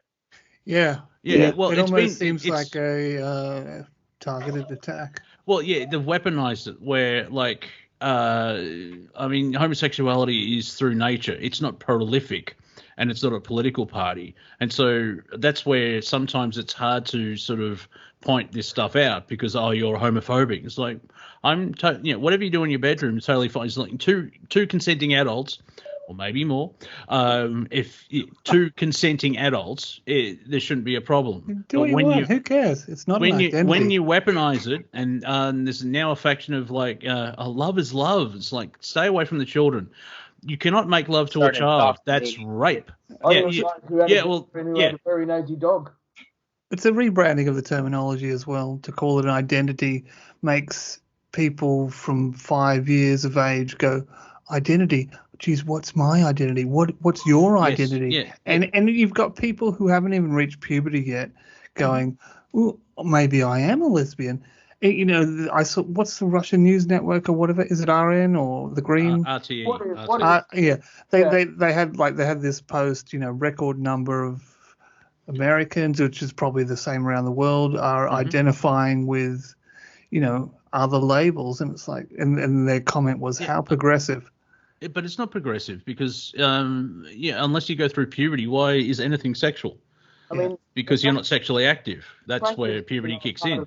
And with here in Australia, apparently, I read somewhere like inquiries into the LGBT in primary schools went up 400% because they started to teach them all this stuff. Now I know comedians. One which I won't name, but he knew at the age of 5 he liked men, or he was, homosexual. But go through puberty. Even like for me, the whole trans thing, go through puberty to make sure, because who knows what, especially in this moment of now where everything is so wacky, like, one day putting a 3-year-old on puberty blockers because they said once, I want to be a girl instead of a boy. The next day they could have said, I want to be a fire engine. Yeah. And exactly. Here in the States, if a teacher just asks a kid, well, what makes you think that? Why do you think that you're a boy instead of a girl? They're committing a crime. Yeah, they're weaponizing it, and it's a controlling mechanism because I understand the concept of everyone should feel they have freedom of choice and they should move forward. But when you have drag queens that don't wear underwear at story time reading to 5-year-olds, it's kind of like, Amway. It sounds they're trying to indoctrinate the kids. Now, I'm not a big fan of religion, unless it's the Force or, being a Jedi. But my point is, you allow children to choose instead of being gaslit. And it could be religion, it could be football, it could be sports, but it's sexuality. And the line at the moment, they've gone up to the line of pedophilia, and they're trying, but thankfully, no. A lot of people are going, no, you're sick. Stop that. There was a story over in the UK of just to show it's a kind of a worldwide pattern of the network that's pushing this kind of stuff and trying to really kind of disrupt things. No matter who's got their money in it or whatever. 57 different genres, and I'm polysexual. You mean you have sex with everything? Because if you like men and women, that means you're bisexual. How can you be bisexual? Let me finish. When did I drop? Oh, about an hour and a half ago. Sorry, I can't. You were going so well, and then you just dropped. Like, oh no. When did I drop? When you're talking about Marxism going right down to the level of the cultural influence in our society, back into which year? I think you were in the 60s. 1960s. Did I talk about Eros and Civilization? Yeah. Yes. Yeah, Eros and Civilization is pretty much it. Okay, cool. Because like my perception is that you've got straight, homosexuality, and bisexuality. Everything else is just different colours on the same T-shirt, if that makes sense. Well, we talked about in high school. They said, "What are you?" I said, "I'm trisexual. I'll try anything once."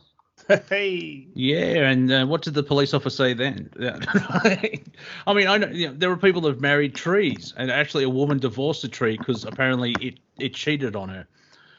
Like, apparently someone was going through the same park in China one time for about a month, and they saw all these people rolling around on the ground, and then they saw the tree kind of shrivel and die because they were soaking up the energy from it. That doesn't surprise me. I've seen footage of 3 people standing next to a patient that had cancer, and they were chanting, and they just got into the right. Good night, Bruce. They got into the right frequency, and you could see on the monitor the tumor slowly recede and get smaller. Yeah, but this reality, this stuff we're talking about is very high in observations of the world. But the reality of it all is, I've got people in the units that I live in, with a young family, and they tell me about a Catholic church in Melbourne that the teacher got sacked because it was doing lewd stuff with the children as sex education. Mm-hmm. People in there and doing it in front of them. Yeah. Yeah, I don't know why 8-year-olds need to know what fellatio is. No.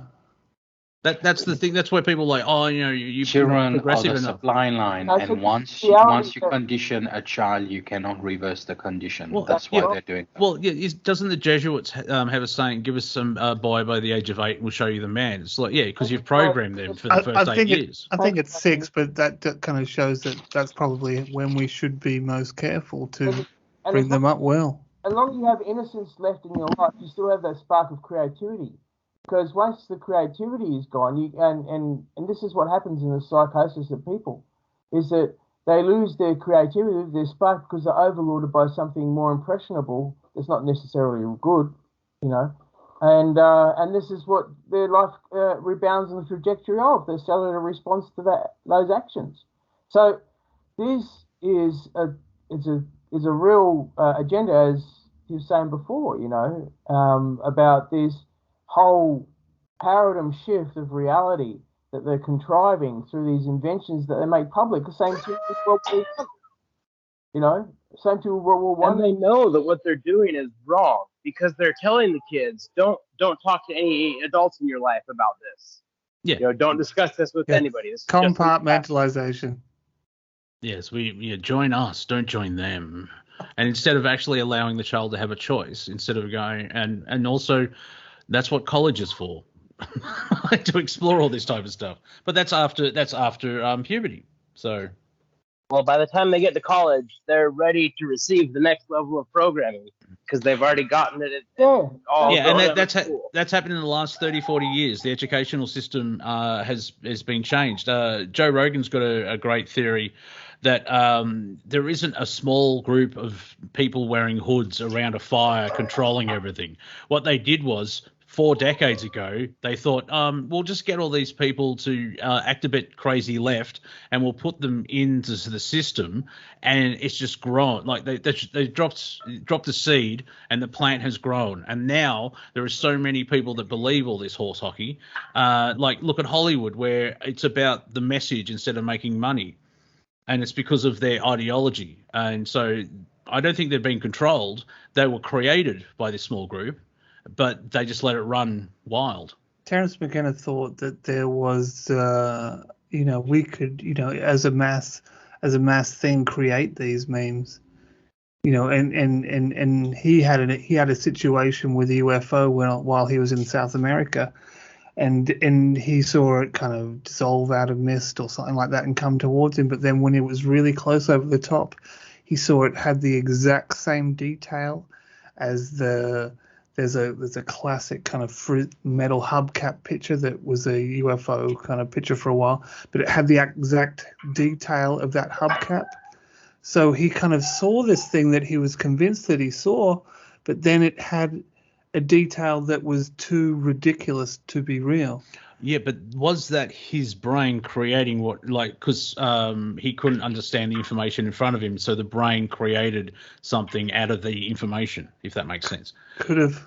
Who knows? So I mean, it could have been a floating hubcap, but who knows? I mean, the aliens could be taking the piss. It's like, put the hubcap really stuff him around. Yeah, this will mess with his mind. Turn this into a hubcap.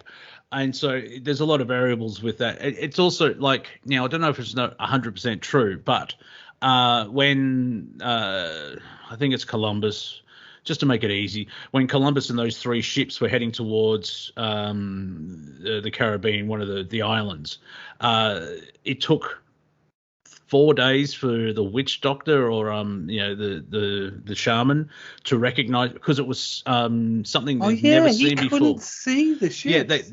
People couldn't see the ships, but they could see the waves.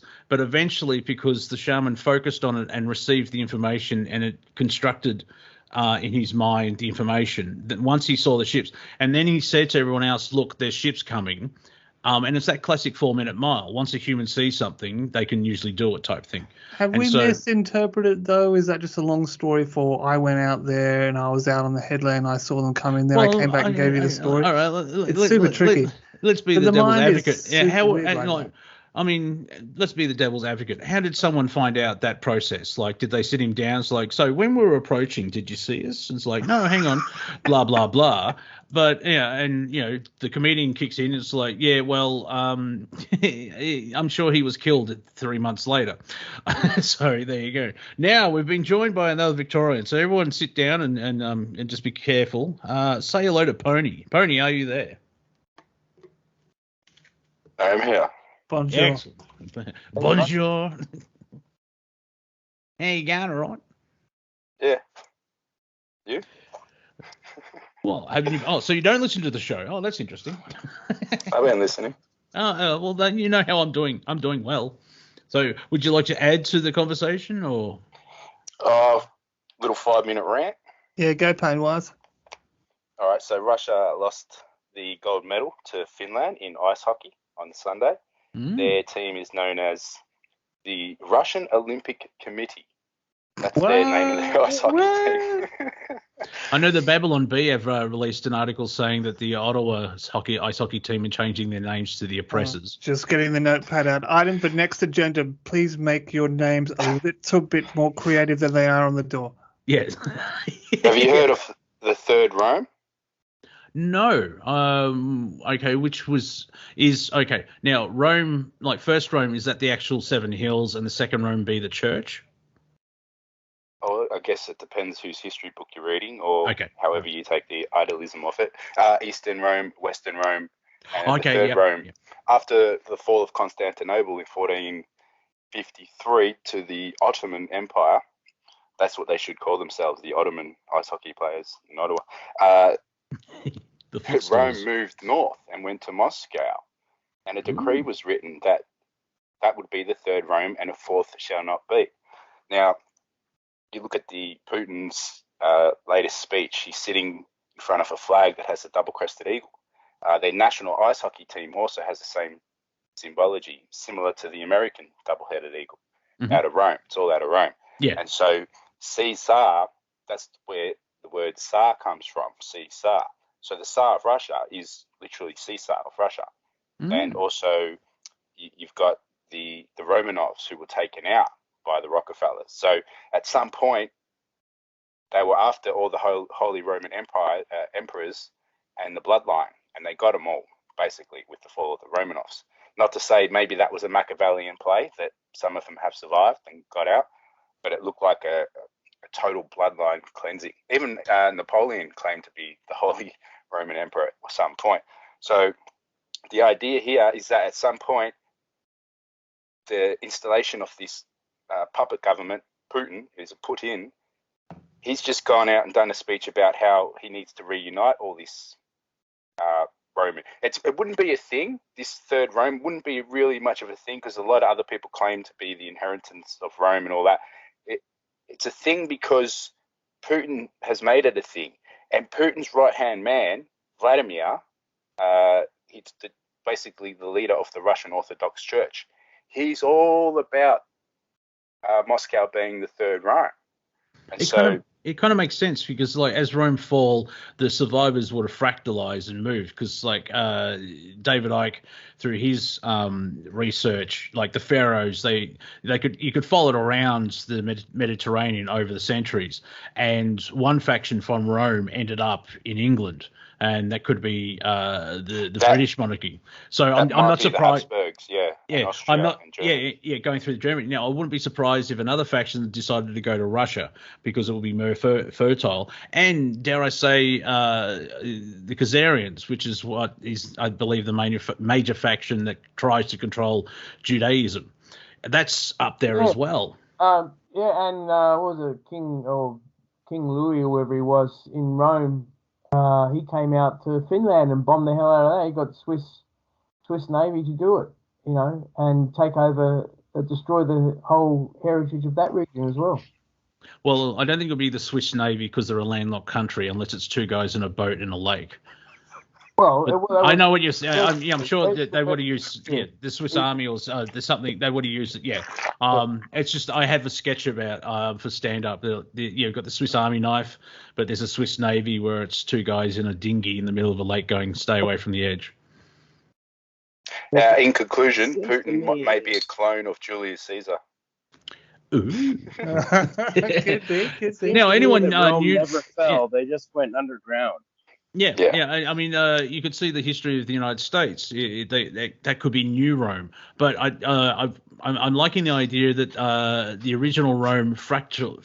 The factions went separately, and that's what's caused this. I mean, should we say that what we're seeing, it's a Roman civil war through history? I could be completely wrong. That's what I was going to say. If anyone new to Pony,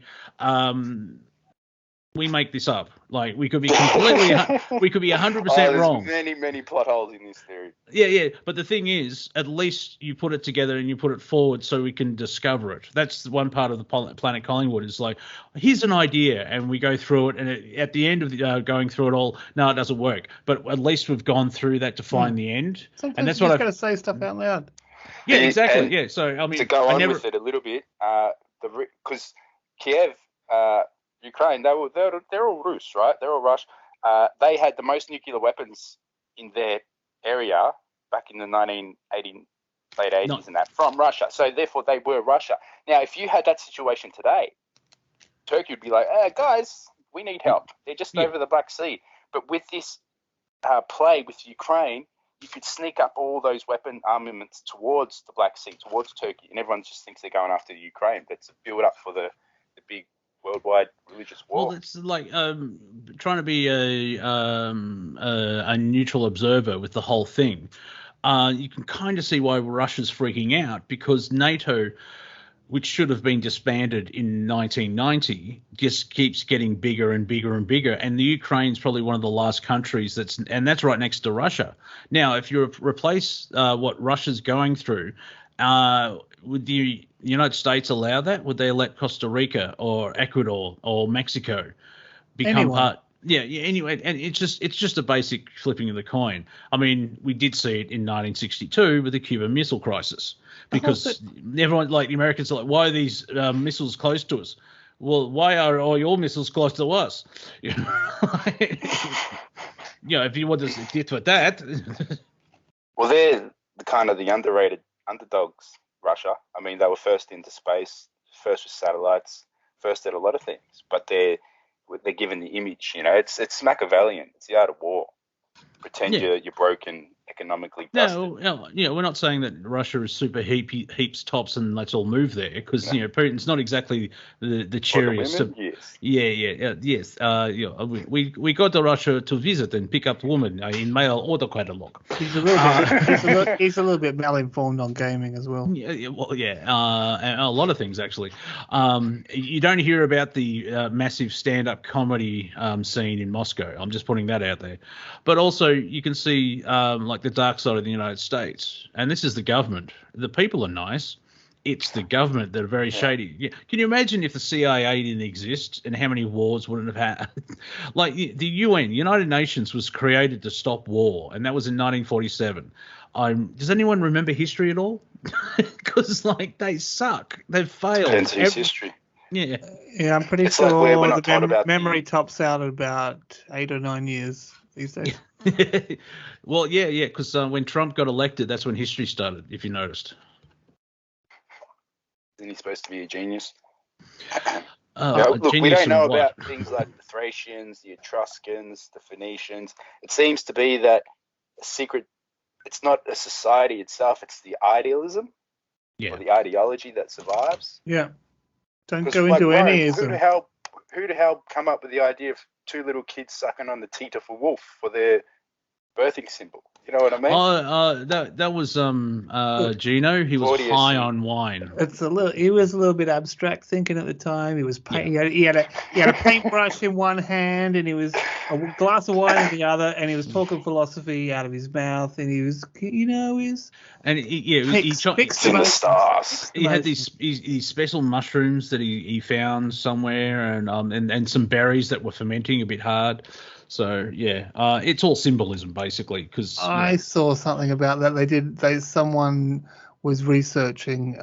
They found some really, really, really old straws, and and then found out it must be because people were fermenting and sharing beer. Like in Southeast Asia, if you get buckets, you get multiple straws in there and stuff.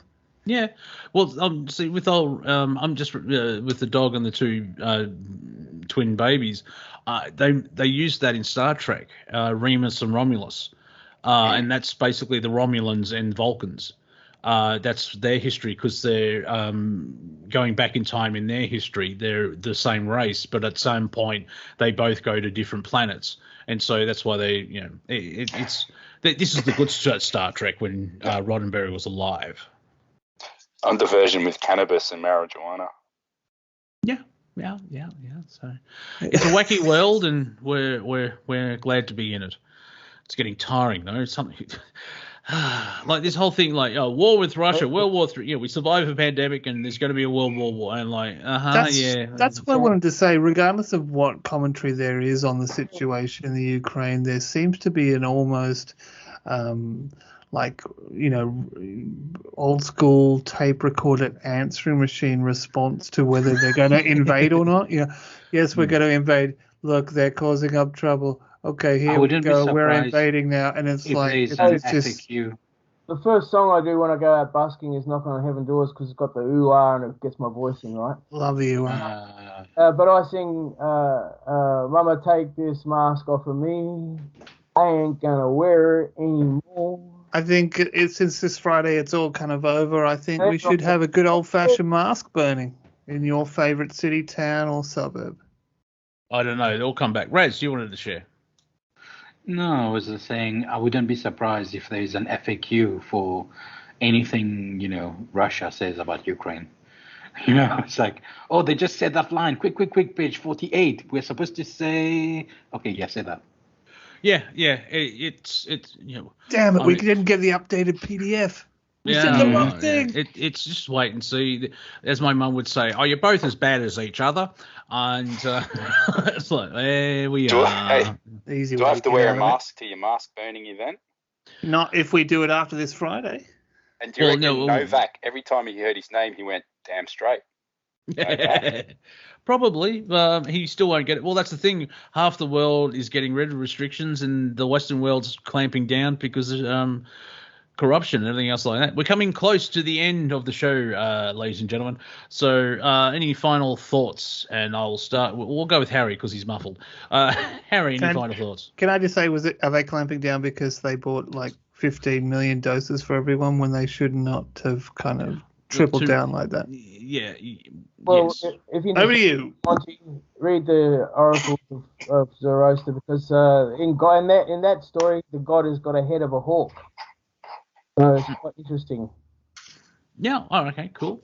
Pones, any final passing thoughts for the audience? Nah. Oh, cool. Just do your best. Do your best. Yeah, exactly. Yeah, have fun. Do your best. Love each other. All that awesome stuff. And be a neutral observer. Cortek, any passing thoughts? Yeah, no, I couldn't get past love each other. Love each other. And that's it. Yeah, no, not in a mass orgy Marxist type of way. I swear if anyone had a wah-wah on guitar, they could have put it in right there. I got some love yesterday from the lovely Vietnamese girl at the bakery shop. She gave me some free everything, pretty much. Buns and chicken and stuff. Maybe she likes the cut of your jib. She does. Terry, are you there? Thank you for joining Polite Collingwood for the first time. Did you enjoy it? Yeah, I did. I appreciate you guys letting me join in. Well, yeah, more the merrier. So thank you for all the falling noises. It makes it interesting. And Rez, any passing thoughts? Don't let Corona get to you. You can unmanifest it. Don't give a lick about Canadians. You can unmanifest the entirety of Canada if you put your thoughts to it. And yeah, that's pretty much it. Just ignore them. Yeah, well, we are most powerful, and we have to remember that. Remember who you are. Your mind is way more powerful than a PS2. Just picture a map of Canada and a Microsoft Paint erasing it. Actually, someone shared. Speaking of memes earlier, someone shared it. Like I can't get past this, but if you turn the Americas on its side, it's like a duck. It looks like a duck. It does actually. Like Alaska is the feet, and Chile is the mouth. Turtle Island, no, my friends. Should we Duck change Island. Where the North Pole is so we can make that a permanent thing? Well, actually, no. Cortek, just give it 3 weeks, and the North Pole will change itself. It's got about 50 meters a year, I reckon. Yeah, we'll talk about that next week if we're still here, because will there be a pole shift? Who knows? It'll be just a magnetic one where technology will be completely wiped out. I don't think it'll be a crustal one, but anyway, we have come to the end of Planet Collingwood. If you enjoyed the last hour, please, or the last 2 hours, go to revolution.radio or freedomslips.com. Click on the Patreon button and donate what you can. If you feel like you want to help me survive and buy food, keep my cat happy, it is waferthinmont@gmail for PayPal, or just come over to Pony's house and I'll meet you there and I'll get a brown paper bag. So, gentlemen, thank you. So there we go. We'll be back in 6 days and 22 hours because that's the way we loll. Don't let everything freak you out. Because really, if you've been listening to this station, nothing new. It may be shocking that's happening, but we've been talking about this for a long time. It's just happened to be happening now. But we're better than that. So create your own reality, become your own god, become your own shaman, and just be awesome because you are. See you soon, everyone. Take care. I love you from afar, and I'll keep it that way.